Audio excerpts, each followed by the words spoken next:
Factores que permiten calificar vacunos de carne de alta calidad. Para que un ganado pueda ser catalogado como productor de carne de calidad, debe producir un producto con sabor, inocuidad y por supuesto alta terneza. El ganado vacuno, productor de carne de alta calidad, es el que conjunta precocidad, buen manejo, plan de nutrición eficiente, cruzamientos y condiciones que velen por el bienestar vacuno. La precocidad es el primer factor que categoriza al ganado vacuno de alta calidad. Para fortalecer la obtención de carne de alta calidad, se aprovechan los cruzamientos entre los vacunos de las razas CU con las razas europeas, que brindan desarrollo y crecimiento más rápido.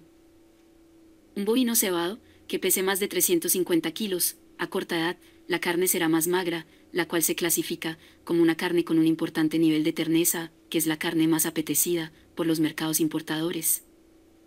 El cruzamiento entre las razas Brahman y Hereford ha generado un ganado vacuno de alta calidad que brinda la carne más apetecida en el mundo entero.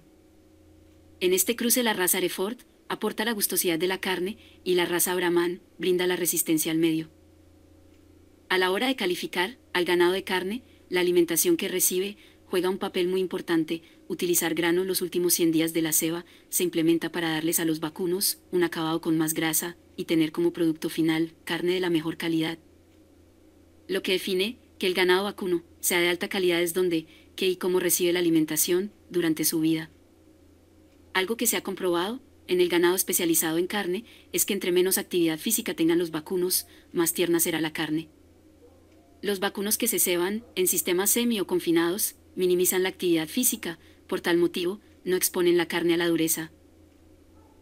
Al trabajar con sistemas extensivos, de ninguna manera quiere decir que la calidad de la carne producida no sea buena. Si los vacunos se manejan con división de potreros o se logran cebar en sistemas semiconfinados, con la suministración de algunos granos o alimentos, con energía menos costosa, se pueden obtener vacunos que sean capaces de producir un buen producto final, en este caso de carne.